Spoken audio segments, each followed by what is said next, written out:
The Velthary Dominion had been eating star systems for longer than most species had existed. They moved through the galaxy like a slow disease, taking what they wanted and leaving nothing behind. 17 civilizations had fallen to them in the last 100 years alone. Some had fought back. Some had begged for mercy. All of them were gone now, reduced to entries in the Dominion's vast archives of conquered worlds. High Commander. Zithran stood on the observation deck of his flagship, the Eternal Silence, and watched the blue planet grow larger in the viewing window. Earth. He had read the survey reports a dozen times. A small world orbiting an average star in an unremarkable corner of the galaxy. The dominant species called themselves humans.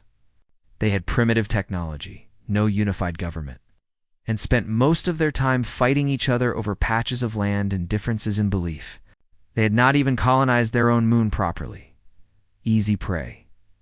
His second officer, a younger Velthary named Corvax, walked up beside him and handed over a data tablet.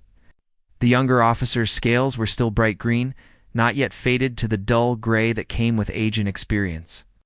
He was eager, ambitious. He reminded Zithran of himself many conquests ago. "Commander, we have completed the initial scans," Corvax said. "Population is approximately 8 billion. No energy shields anywhere on the planet. No orbital defense stations. Their most advanced weapons appear to be chemical rockets carrying nuclear warheads." Zithran made a clicking sound with his mandibles. It was the Velthary equivalent of laughter. Nuclear weapons. How nostalgic. My grandmother's species used those before we harvested them. "They also have kinetic projectile weapons," Corvax continued. "Small metal objects propelled by controlled explosions. Very crude. Very limited range. Anything else? They have a primitive orbital presence. A few hundred satellites, mostly for communication and observation. One small station with a rotating crew of 6 individuals. No weapons platforms." Zithran turned away from the window and walked toward the center of the command deck. Around him, dozens of Velthary officers worked at their stations, monitoring the 300 ships that made up the Harvest Fleet. It was more than they had ever needed before. The largest previous conquest had required only 50 vessels. But Zithran was a careful commander. He had not survived this long by underestimating his prey. "Open a channel to the planet," he ordered. "Standard frequency. All languages." The communications officer nodded and began working at his console. Within moments, soft tone indicated that the channel was open. Zithran straightened, his posture, and spoke in the formal tone reserved for such occasions. "Attention, inhabitants of the planet designated Earth. This is High Commander Zithran of the Velthary Dominion. Your world has been selected for integration into the Dominion's resource network. You will surrender immediately. You will submit all biological data on your species for cataloging. You will provide 30% of your population for processing. Failure to comply will result in the complete extinction of your species. You have 1 planetary rotation to respond. This message will repeat." The transmission ended. Zithran gestured for the communications officer to set it on automatic repeat and then turned back to Corvax. "Now we wait." Corvax tilted his head in the gesture that indicated curiosity. "What do you expect them to do, Commander?" "The same thing they all do. Panic first. Then some of their leaders will try to negotiate. They will offer us resources, technology, anything they think we might value. When they realize we are not interested in negotiation, they will attempt to fight. Their weapons will prove useless against our shields. Then they will surrender and beg for mercy. And will we show them mercy?" Zithran looked at his young officer with something close to pity. "We will show them exactly as much mercy as we showed all the others." "None at all." The first day passed without any response from Earth. Zithran was not concerned. Primitive species often needed time to process what was happening to them. Their leaders would be meeting in secret rooms, arguing about what to do, refusing to believe that their world was about to end. Denial was always the first reaction. The second day passed. Still nothing. Corvax began to pace the command deck, his tail twitching with nervous energy. The other officers exchanged glances, but said nothing. On the third day, Zithrin summoned his senior staff to a meeting in the tactical chamber. They gathered around a holographic display of the Earth, watching the planet rotate slowly beneath the light of its yellow sun. 3 days, Admiral Vixen said. She was the oldest officer in the fleet, her scales so gray they were almost white. No response at all. Not even an acknowledgement that they received our message, perhaps their communication. Technology is more primitive than we thought, suggested Chief Science Officer Mira. Perhaps. They cannot transmit on our frequencies, we broadcast. In 400 of their languages, Korvax countered. We used their own radio frequencies. They received the message. They understood it. Then why have they not responded? No one had an answer. Zithrin studied the holographic Earth in silence. His instincts were telling him something was wrong, but he could not identify what. The humans were a primitive species with no meaningful defenses. They should have been panicking. They should have been flooding the communication channels with pleas for mercy or desperate threats. Instead, there was only silence. Their information networks are still active, Myra reported. In fact, activity has increased significantly since our message arrived. They are communicating with each other constantly. But nothing is being directed at us. They're ignoring us, Vixen said, and her voice carried a note of disbelief. A harvest fleet of 300 ships is in orbit around their planet, and they are ignoring us. They are not ignoring us. They are preparing. The 4th day arrived. And finally, a response came. It was a single transmission, brief and simple. No video, no audio. Just text and a small attached data file. The communications officer routed it to the main display, and Zithrin read the words in the sudden silence of the command deck. We received your terms. Our answer is attached. The data file was labeled with 2 words in the human language called English. Zithrin had his translation systems decode them, and when the meaning appeared on his screen, he felt the first cold touch of something he had not experienced in many years. Uncertainty, the file was called Human Blood. Zithrin stared at the words for a long moment. Around him, his officers waited for orders. Outside, the blue planet continued its slow rotation, peaceful and quiet and utterly indifferent to the fleet that hung above it like a promise of death.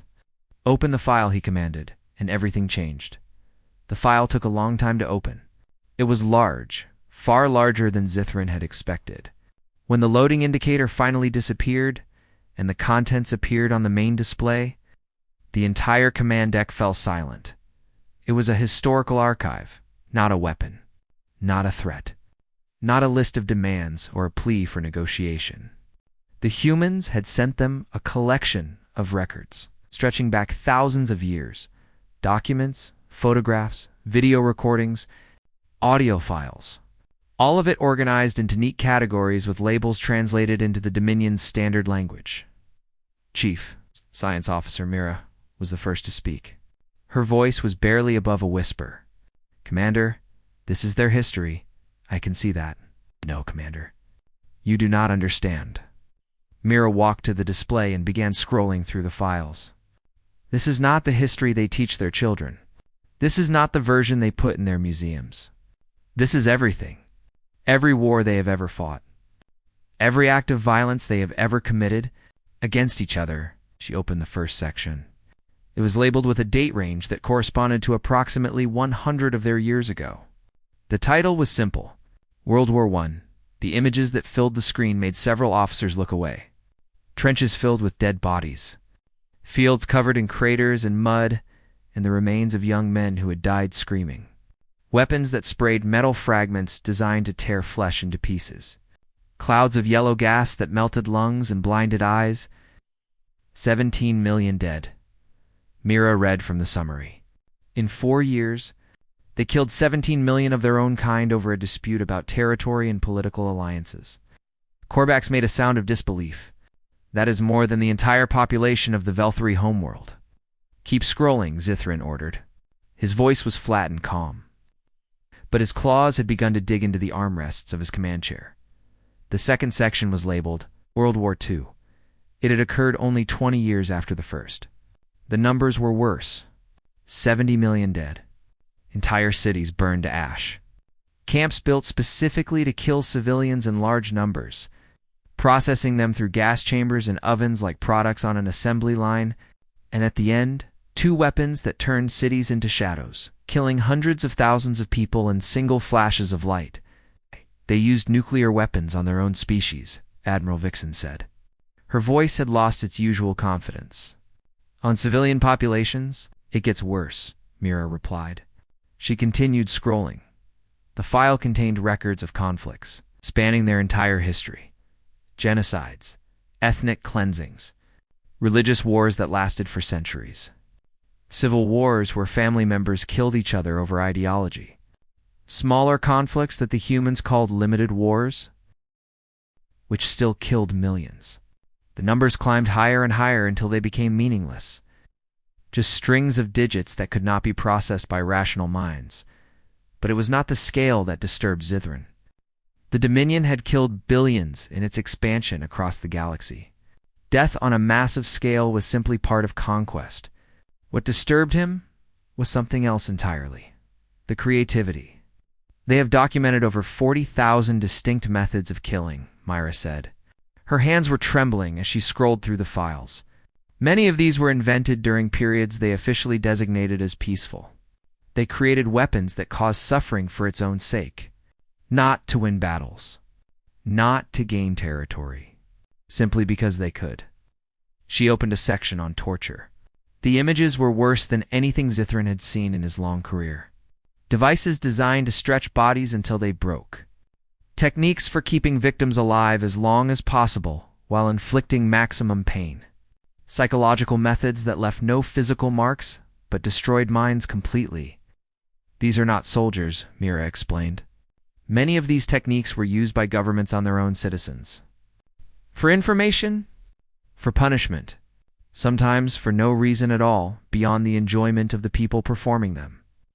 The command deck had gone very quiet. Officers who had participated in the conquest of 17 star systems stood frozen at their stations. Unable to look away from the display, Korvax finally broke the silence. Why would they send us this? What purpose does it serve? There is more, Myra said. She navigated to a new section of the file. They included case studies. Individual humans who committed acts of violence that have no strategic or tactical explanation. A name appeared on screen. Below it was a photograph of an ordinary-looking human male with a slight smile on his face. The file detailed how this single individual had killed dozens of people over a period of years. Not in war. Not for resources or territory. He had done it because he wanted to know what it felt like to take a life. He had kept detailed journals describing his experiences. He had been caught eventually, but he showed no remorse. He simply explained his actions as curiosity. This was not a soldier, Mira emphasized. This was a common member of their society. He had a job, a home, neighbors who thought he was normal, and there are thousands more like him in their records. They have an entire field of study dedicated to understanding why some of their people kill without reason. Admiral Vixen slammed her fist on the table. They are insane. The entire species is defective. No, Zithran said quietly. That is what makes this truly frightening. They are not insane. They know exactly what they are. He stood up from his command chair and walked slowly toward the main display. The images of human violence flickered across his face as he approached. Look at this archive. Look at how carefully it is organized. They have studied themselves for generations. They understand their own capacity for destruction better than any species I have ever encountered. They know what they are capable of. They teach it to their children. They build monuments to remember it.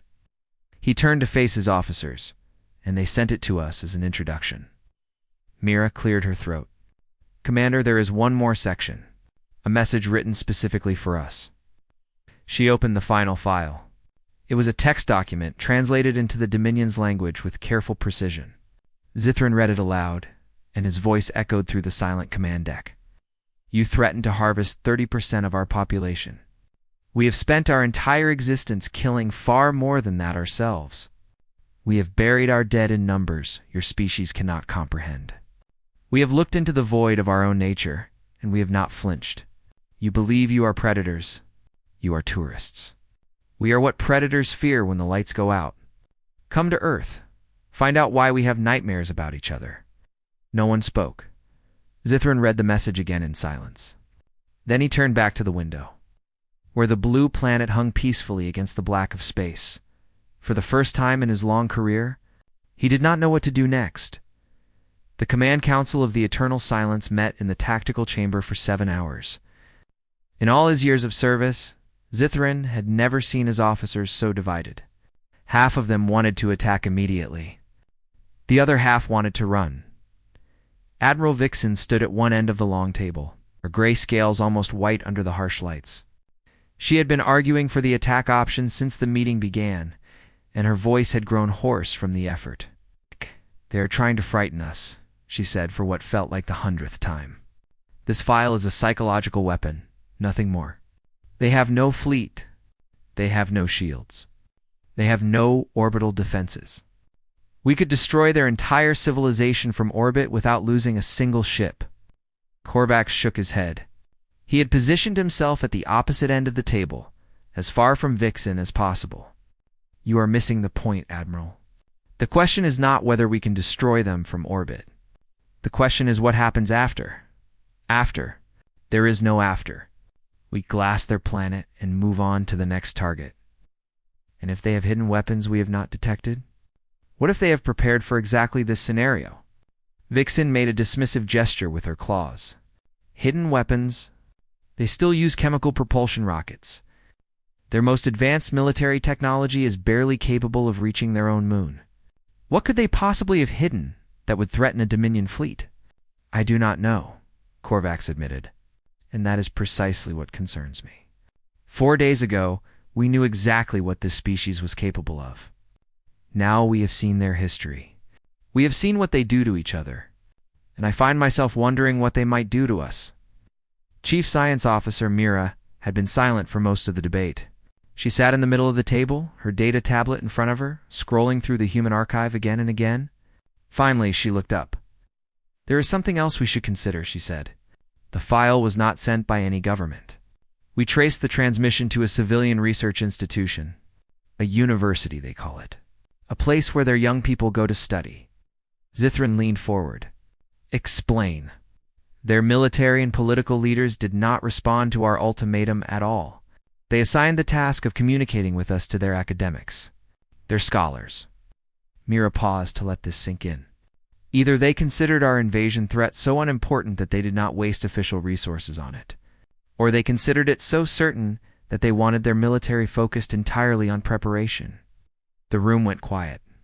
Even Vixen had no immediate response. "They are not panicking," Mira continued. "They are not negotiating. They are not begging for mercy. They looked at our fleet of 300 warships and decided that the appropriate response was to send us a history lesson." "Arrogance," Vixen said, but her voice had lost some of its certainty. "Simple arrogance from a primitive species that does not understand what it faces. Perhaps. Or perhaps they understand exactly what they face, and they are not impressed." Zithrin stood up from his chair and walked to the observation window. Outside, the stars burned cold and distant against the endless black. Somewhere below, hidden by the curve of the ship, the blue planet waited. He thought about the message at the end of the file. "We are what predators fear when the lights go out." It was not a boast. It was not a threat. It was a statement of fact, delivered with the calm confidence of a species that had nothing left to prove. "I have been conquering worlds for 60 years, Zithrin said quietly. "I have faced species with superior technology, species with larger populations, species with religious fervor that made them fight to the last individual. All of them fell eventually. All of them broke." He turned to face his officers. "But I have never faced a species like this. I have never encountered a civilization that knows itself so completely. They do not hide from their own darkness. They study it. They document it. They teach it to their children so that each generation understands what it is capable of." "That is weakness," Vixen insisted. "A species at war with itself cannot stand against an external threat, can it not?" Zithrin walked back to the table and placed his claws flat on its surface. "Consider what we know. Before our arrival, they were divided. Hundreds of nations, thousands of factions, constant conflict over resources and ideology. They could not agree on anything. They could not unite for any purpose. He paused. Our ultimatum arrived 4 days ago. Since then, every conflict on their planet has stopped. Every nation has gone silent. Every faction has ceased its internal fighting. Do you understand what that means? We unified them. In 4 days, we accomplished what they could not achieve in 10,000 years of their own history. Korvax nodded slowly. We gave them a common enemy, gave them something to fight that is not themselves. And based on what we have seen in that archive, I am not certain that is a gift we should have offered. The debate continued for another hour, but the energy had gone out of it. Even Vixen's arguments grew weaker, as the implications of the situation became clear. Finally, Zithrin raised his hand for silence. I will make the decision, he announced. We will send a scout force to their lunar body. 12 ships. Minimal engagement. Observation only. If they respond with force, we will learn something about their true capabilities. If they do not respond, we proceed with standard harvest protocols. It was a compromise. A cautious middle path that satisfied no one completely. But the council accepted it because none of them had a better option. Choose the ships, Zithron ordered. I want experienced captains who know when to retreat.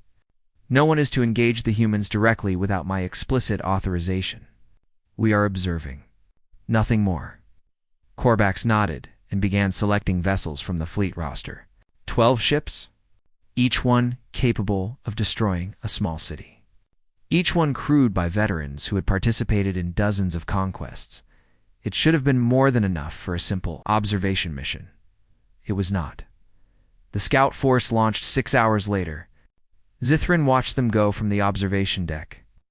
12 points of light breaking away from the main fleet and accelerating toward the gray sphere of Earth's moon. They would arrive in approximately 2 hours. They would conduct standard surveillance sweeps. They would report back with detailed information about human activity in the area. That was the plan. The first sign that something was wrong came 17 minutes. After the scout force reached the lunar surface, their signals simply stopped. No distress calls. No final transmissions. No explosions detected by the fleet's long-range sensors. One moment, 12 Dominion warships were conducting routine observations. The next moment, they were gone.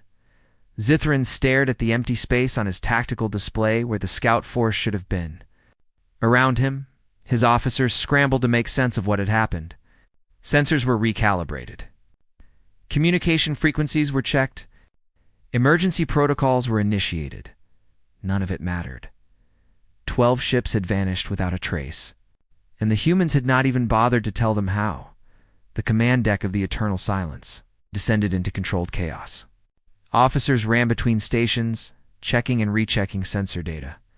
Communications specialists cycled through every frequency the Dominion had ever used. Tactical analysts stared at empty screens, trying to understand how 12 warships could simply cease to exist.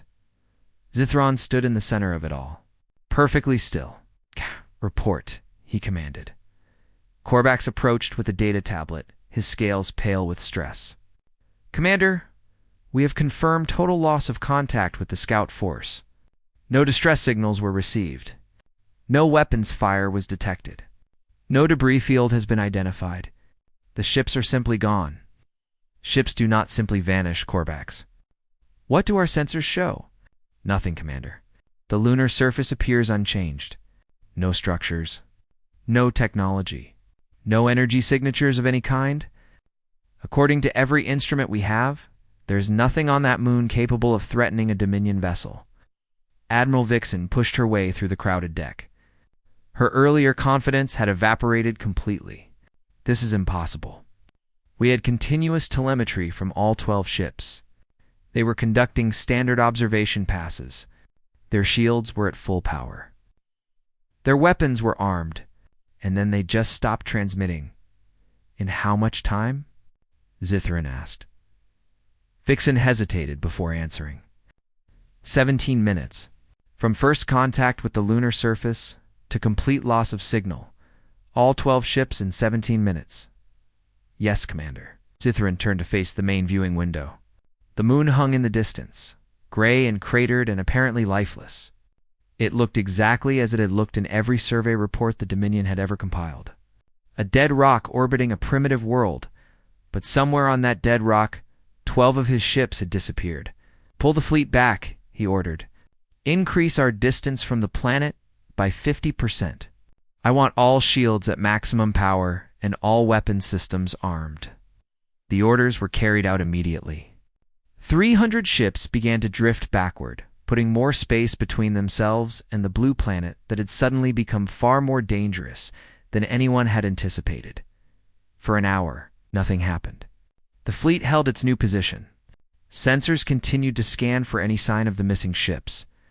Communication officers continued to broadcast on all frequencies, hoping for a response that never came, then a new transmission. I arrived from Earth. The communications officer looked up from his station with an expression of pure dread. Commander, we are receiving a video file. Origin point is the lunar surface. The same location where we lost our ships? Yes, Commander. Sithrin felt the eyes of every officer on the deck turned toward him. Display it. The main screen flickered to life. The image showed a human standing on the gray surface of the moon, dressed in a bulky, pressurized suit. Behind him, the curve of Earth filled the sky, a brilliant blue crescent against the black of space. The human was male, older, with gray hair visible through the transparent helmet.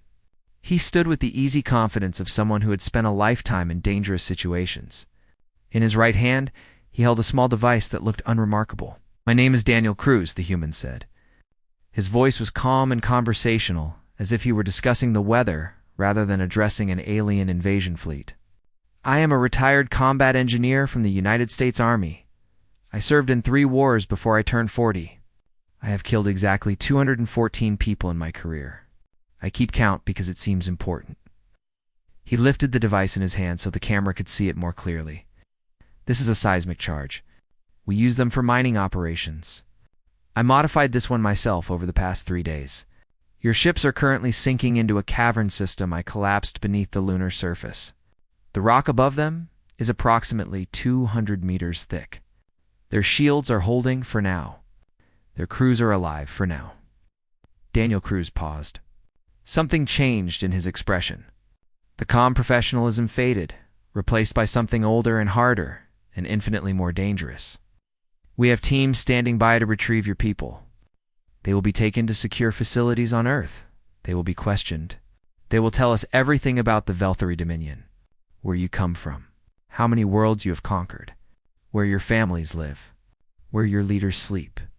He took a step closer to the camera. Your people will resist at first. They always do. But we have experience with this. We have been making people talk for 10,000 years. We know exactly how much pressure a mind can take before it breaks. We know how to keep someone alive and conscious while we take them apart piece by piece. We know things about pain that your species has never imagined. The human smiled. It was not a pleasant expression. It was the smile of a predator that had finally found worthy prey. You came to our system expecting to find victims. Instead, you found a species that has spent its entire existence learning how to kill, how to fight, how to survive against impossible odds. You cannot frighten us. We grew up afraid of each other. You cannot break our will. We have been breaking each other since we crawled out of the mud. Daniel Cruz lowered the device and straightened his posture. Here is what is going to happen now. You are going to leave this system. You are going to return to your dominion and tell them what you found here. Tell them about the species that sent you its own atrocities as an introduction. Tell them about the world where retired engineers capture warships with mining equipment. Tell them that Earth is not worth the cost. He paused again, and when he spoke next, his voice had dropped to something barely above a whisper. Because if you stay, if you try to harvest us, we will not just defend ourselves. We will follow you home. We will find every world you have touched, every species you have enslaved, every civilization you have broken, and we will teach them what we know. We will give them our weapons. our tactics, our hatred. We will show them that their masters can bleed. The human stepped back from the camera. You have 1 day to begin your withdrawal. After that, we start waking up your captured crews and asking them questions. I suggest you do not make us wait. The transmission ended. The command deck was silent. Officers stood frozen at their stations, unable to process what they had just witnessed. A single human, standing on a barren moon, had just delivered an ultimatum to a fleet of 300 warships, and the worst part was that Zithran believed him. He believed every word. Commander Korvax said quietly, "What are your orders?" Zithran did not answer immediately. He stared at the blank screen where Daniel Cruz's face had been moments before. He thought about the file full of human atrocities. He thought about the message at the end. We are what predators fear when the lights go out. He had not understood it then. He understood it now. Begin preparations for withdrawal, he said finally. All ships. We are leaving. The protests came immediately. Vixen stepped forward, her voice sharp with disbelief. Commander, you cannot be serious. We are the Velthiri Dominion. We have conquered 17 star systems. We do not retreat from primitives. Zithran turned to face her, and something in his expression made her take a step backward. We are not retreating from primitives, Admiral. We are retreating from predators. And if you cannot see the difference, then you have not been paying attention.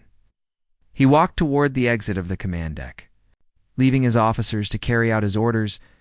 Behind him, the blue planet continued its slow rotation, peaceful and quiet and waiting. The withdrawal began at dawn on the 5th day. 300 Velthiri warships turned their backs on Earth and began the long journey home. They moved in formation, shields raised, weapons armed, as if they expected the humans to attack at any moment. But no attack came. The blue planet simply watched them go, silent and patient and terrifying in its stillness. Zithran stood alone on the observation deck of the eternal silence. He had not slept since the video message from Daniel Cruz. Every time he closed his eyes, he saw the human smile. That cold, knowing smile of a species that had looked into the darkness of its own nature and made peace with what it found there. Korvax entered the deck and stood beside his commander. For a long moment, neither of them spoke. The High Council will demand an explanation, Korvax said finally.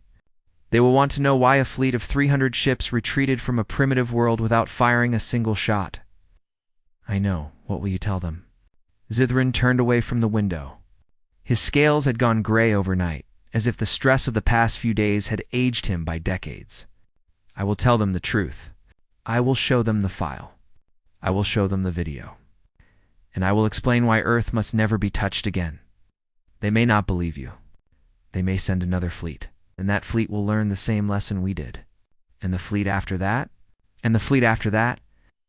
Zithran shook his head slowly. The humans are patient, Korvax. They have been fighting for thousands of years. They can wait. They can prepare. And eventually, they will stop waiting. The fleet continued its withdrawal. As the hours passed and Earth grew smaller in the viewing windows, a strange tension began to fade from the ship. Officers who had been rigid with fear started to relax. Conversations resumed. The normal rhythms of shipboard life slowly returned, but Zithran noticed something else. A quietness in the eyes of his crew, a heaviness that had not been there before. They had come to Earth expecting an easy conquest. They were leaving with the knowledge that, somewhere in the galaxy, there existed a species that the Dominion could not defeat. It changed everything. On the 3rd day of the withdrawal, a final transmission arrived from Earth. It was short, just 2 sentences. And it was addressed directly to Zithran. We know you are leaving. We will remember you anyway. Zithran read the message 3 times. Then he deleted it and did not look back. The journey home took several weeks. During that time, Zithran prepared his report for the High Council. He organized the human archive into sections. He transcribed the video message. From Daniel Cruz, he compiled everything he had learned about the species that had turned his fleet away.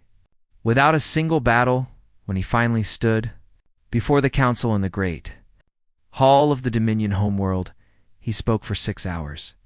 He showed them the images of human wars. He played the recordings of human atrocities.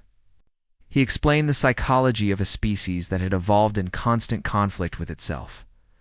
The council listened in silence. When Zithrin finished, the High Arbiter leaned forward on his throne. He was ancient, even by Velthari standards, and his scales had faded to pure white.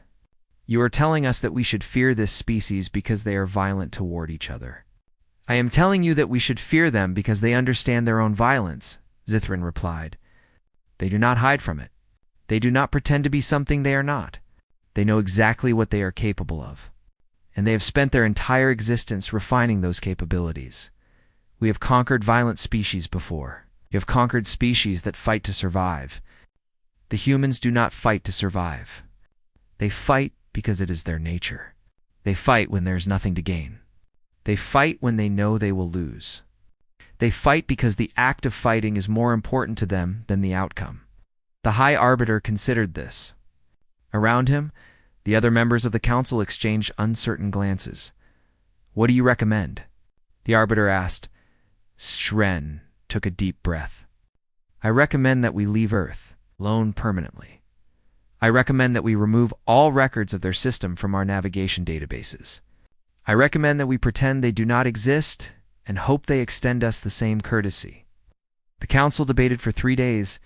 In the end, they accepted Zithrin's recommendation. Earth was marked as forbidden territory. All records of the human encounter were classified at the highest level. The Dominion would never speak of them again, but secrets do not stay secret forever. Within a year, the story had spread beyond the Dominion's borders. Traders carried it to distant ports. Diplomats whispered it in neutral stations. Slaves on conquered worlds heard fragments of it and passed them along to their children. A species that had made the Dominion flee.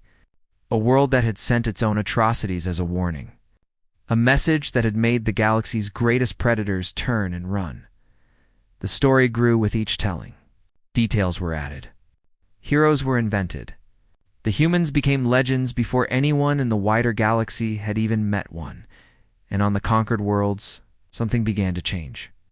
For 10,000 years, the subjects of the Dominion had believed that resistance was impossible. They had watched their planets fall one by one. They had seen their champions defeated and their armies scattered. They had learned to bow their heads and accept their fate. Now they heard stories of a species that had refused to bow. A species that had looked at the Dominion's fleet and laughed. A species that had captured warships with mining equipment and threatened to burn the entire empire to the ground. If the humans could resist, perhaps resistance was possible after all. The rebellions began small. A few workers refusing orders on a mining colony, a governor assassinated on a farming world, supply ships disappearing in the outer systems. The Dominion crushed each uprising quickly, but new ones always appeared. The conquered peoples did not fight like humans. Not yet. They did not have the weapons or the training or the generations of experience. But they fought with something they had never possessed before. Hope. 50 years after the withdrawal from Earth, the Velthari Dominion collapsed. It did not fall to human invasion, though the humans did eventually come. It fell because its foundations had been cracked by a single encounter with a species that refused to be afraid. Zithrin lived long enough to see it happen. He was old by then, retired from military service, living quietly on a small moon far from the chaos of the crumbling empire. He spent his days tending a garden and watching the stars. One evening, a ship landed near his home. A human ship, small and sleek, and utterly unlike anything the Dominion had ever built. A woman emerged from it and walked up the path to his door. Her name was Grace Holloway. She was a historian, she explained, specializing in first contact events. She had come to interview him about the encounter at Earth. To record his memories before they were lost to time, Zithrin invited her inside. They sat across from each other in a small living room, and he told her everything. The arrival, the ultimatum, the file, the video message from Daniel Cruz, the long journey home, and the slow collapse of everything he had known. When he finished, Grace was quiet for a long moment. "Do you regret it?" she asked finally. "Leaving us alone?" Zithron considered the question carefully. I regret that we came at all. I regret that we threatened your world and gave you a reason to show us what you truly are. But I do not regret leaving. It was the only choice that made sense. Grace nodded slowly. For what it is worth, we never planned to follow you home. The threat was a bluff. We did not have the technology to project force beyond our own system. Zithron stared at her. A bluff? Daniel Cruz was very good at his job. The old Velthary was silent for a long time. Then he began to laugh. It was a strange sound, clicking and harsh, but it was unmistakably laughter. You won a war against the greatest empire in the galaxy, he said, with a history lesson and a lie. Grace smiled. We are very good at both. She stood to leave, but paused at the door. The galaxy is changing, Commander. The species you conquered are building something new. They want to make sure nothing like the Dominion ever rises again. They want to create a community of worlds where conquest is impossible. And what role do the humans play in this community? Grace's smile faded slightly. We are trying to be better than our history. We are trying to prove that we can build things as well as destroy them. It is difficult. Our nature does not change icily. Zithron nodded. He understood that better than she knew. But we are trying, Grace continued. And perhaps that is enough. She left him alone with his garden and his memories. Zithron watched her ship rise into the sky, disappear among the stars. The humans were still the most frightening species he had ever encountered, but perhaps that was exactly why the galaxy needed them. Someone had to stand in the darkness and remind the predators that there was always something more dangerous waiting in the shadows. The humans had made the galaxy shudder. With a single message, now they were going to help. Rebuild it, and Zithron, despite everything, found himself hoping they would succeed.